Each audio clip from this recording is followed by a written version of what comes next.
2014 से जब से भारतीय जनता पार्टी की ये सरकार आई, इसने बहुत तेजी के साथ इस देश को पूंजीपतियों के हाथ में गिरवी रख दिया।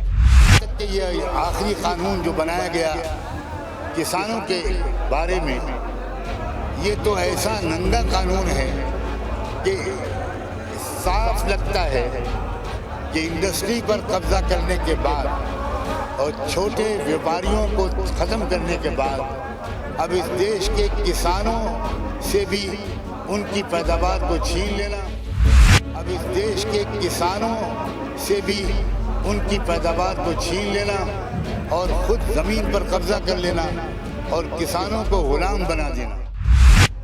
और जब किसान ग़ुलाम बनेगा तो देश की फॉरेन पॉलिसी आज़ाद नहीं रह सकती, देश की एजुकेशन पॉलिसी आज़ाद नहीं रह सकती, पूरे देश के सिस्टम फिर से ग़ुलामी का शिकार हो जाएगा।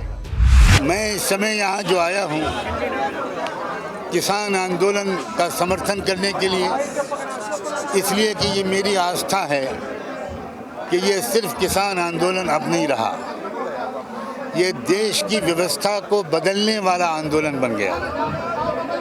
देश जिस प्रोग्राम के तहत आज़ाद कराया गया था उसमें साफ तौर पर यह बात तय थी कि यहाँ एक समाजवादी निज़ाम कायम होगा।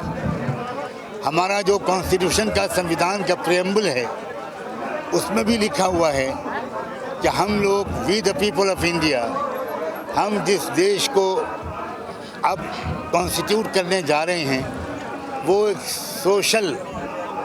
सोशलिस्ट सेकुलर डेमोक्रेटिक रिपब्लिक होगा, जिसमें इकोनॉमिक सिस्टम भी समाजवादी होगा, जिसमें जस्टिस होगा, जिसमें आज़ादी होगी, जिसमें भाईचारा होगा।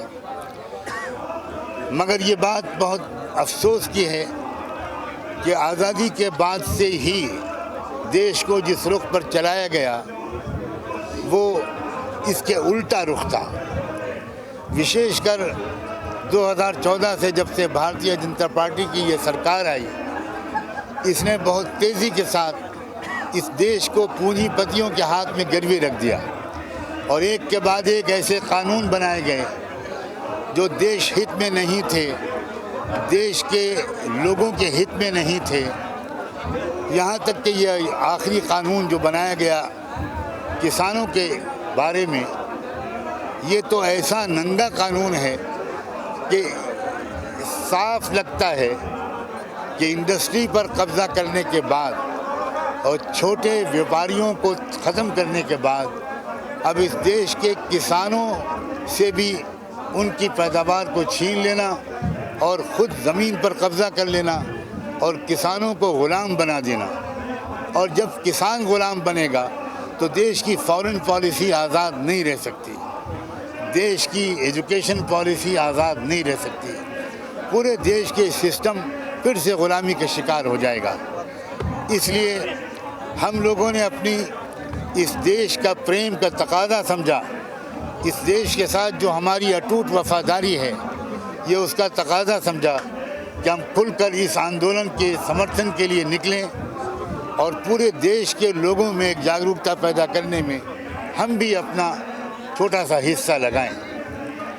अब हालत ये है कि अब पूरे देश के अंदर जहाँ जहाँ मैं जा रहा हूँ, जहाँ जहाँ हमारे लोग जा रहे हैं, वो ये बात साफ देख रहे हैं कि अब किसानों के अलावा देश के आम गरीब लोग, मज़दूर लोग, मज़लूम लोग, अल्पसंख्यक लोग, वो सब लोग जो किसी न किसी तरह सिस्टम के अन्याय का शिकार थे, वो सब अब इस आंदोलन से जुड़ रहे हैं, उनकी उम्मीदें इस आंदोलन से कायम हो रही हैं। मैं यही संदेश लेकर यहाँ आया हूँ और आपके माध्यम से भी यही चाहता हूँ कि दूर दूर तक देशवासियों तक आप मेरा ये पैगाम पहुँचाएँ।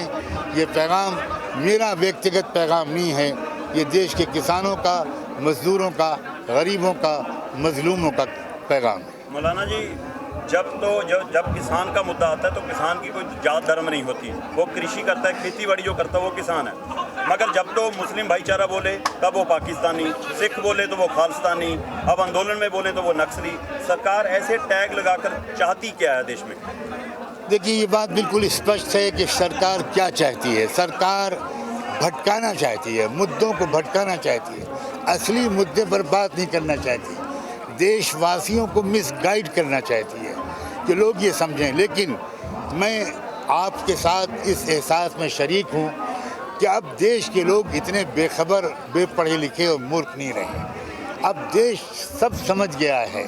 होंगे मुट्ठी पर दो चार लोग, भक्त लोग, लेकिन पूरे देश ये समझ गया है कि न ये खालिस्तानी हैं, न ये पाकिस्तानी हैं, न ये अफ़गानिस्तानी हैं, न ये माओवादी हैं, न ये कोई हैं। ये शुद्ध भारतीय हैं और भारत के ऊपर अपनी जान निछावर करने वाले लोग हैं। क्या इस बात का सबूत ये काफ़ी नहीं है कि यहाँ जो लाखों लोग बैठे हुए हैं और बॉर्डर्स पर, इन्हीं के बेटे सरहदों पर हमारे देश की हिफाजत कर रहे हैं। तो ये इनकी देशभक्ति में शक करना, अब ये इसके बाद भी इसके किसी जवाब की ज़रूरत है। इनसे ज़्यादा देशभक्त मुल्क में और कौन है? हर परिवार का कोई न कोई सदस्य बॉर्डर पर है। तो हमारा तो नारा था जय जवान जय किसान। अब क्या हम अपने जवानों को भी हम गद्दार कहेंगे? क्या अपने किसानों को भी हम पाकिस्तानी और अफगानिस्तानी कहेंगे? मैं तो समझता हूँ ये बात जितना वो कह रहे हैं उतना ही अंदर से उनका कालापन बाहर आ रहा है। आपको लग रहा है कि जो काम एनआरसी नहीं कर पाई, जो सीए वाला मुद्दा नहीं कर पाया, जो धारा 370, वो ये किसान आंदोलन कर रहा है, अब ये जन की आवाज़ बन गई है। उसमें ये प्रोपेगेंडा किया गया था कि सीए, एनआरसी और एनपीआर ये सिर्फ मुस्लिम विरोधी कानून है। ये प्रोपेगेंडा किया गया था, सच्चाई तो ये नहीं है। जिन लोगों ने वो कानून पढ़े हैं वो अच्छी तरह जानते हैं कि वो देश के 85% आबादी के खिलाफ था।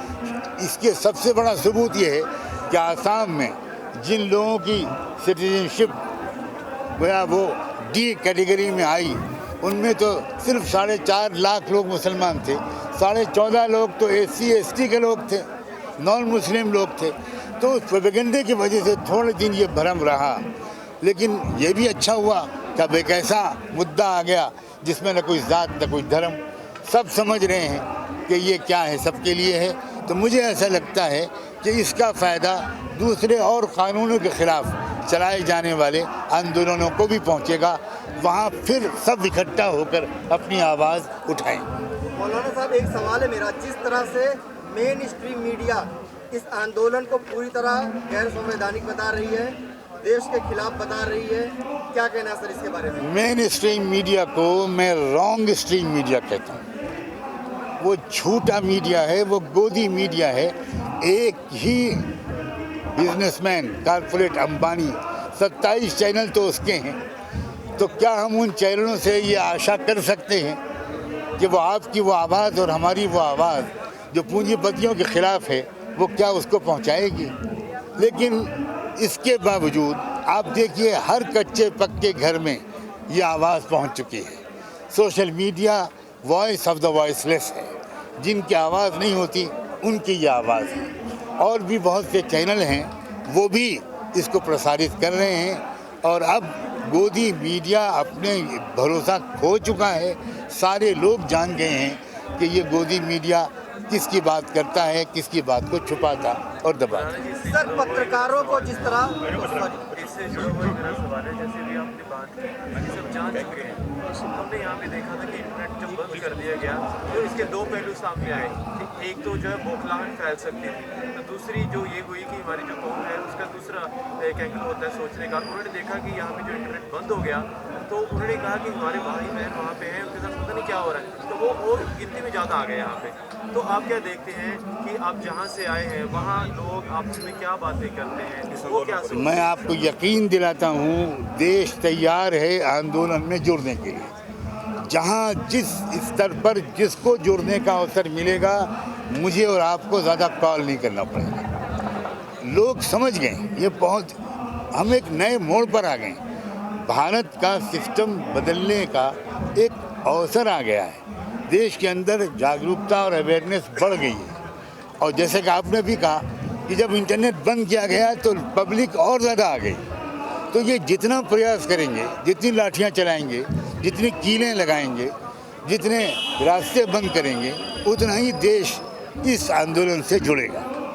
सर, सोशल मीडिया के पत्रकारों को जिस तरह सरकार के द्वारा निशाना बनाया जा रहा है, उनको जेल में भेजा जा रहा है, उनको प्रताड़ित किया जा रहा है इस आंदोलन को दिखाने की वजह से, इसके बारे में आपकी क्या राय है? सोशल मीडिया के पत्रकारों से मेरा निवेदन है कि अगर उनका कोई संगठन नहीं है तो वो संगठित हो और संगठित होकर ह्यूमन राइट्स में जाएं और जो फ्रीडम ऑफ एक्सप्रेशन को सेव करने वाले नेशनल और इंटरनेशनल इंस्टीट्यूशंस हैं वहाँ तक अपनी बात को पहुँचाएं। जैसे जमाती कह के पहले ही बदनाम किया गया था कोरोना वायरस को लेकर, यहाँ पे आंदोलन जीवी नाम का एक वर्ड यूज़ किया आपने। मैं ऐलान करता हूँ कि मैं आंदोलन जीवी हूँ। मैं बहुत फख्र के साथ कहता हूँ, बहुत गौरव के साथ कहता हूँ, मैंने महिलाओं के लिए जब वोटिंग का मसला था उस आंदोलन में हिस्सा लिया था। मैंने सीए और एनपीआर के बारे में आंदोलन में हिस्सा लिया था। और जिस आंदोलन में मैं देखता हूँ कि यहाँ पर कुछ मजलूमों के अधिकारों की आवाज़ उठाई जा रही है, मैं उसमें हिस्सा लेने की कोशिश करता हूँ। अगर यही आंदोलन जीवी होना है तो मुझे E5 चैनल पंजाबी हुणे सब्सक्राइब करो, बेल आइकन पे क्लिक करो।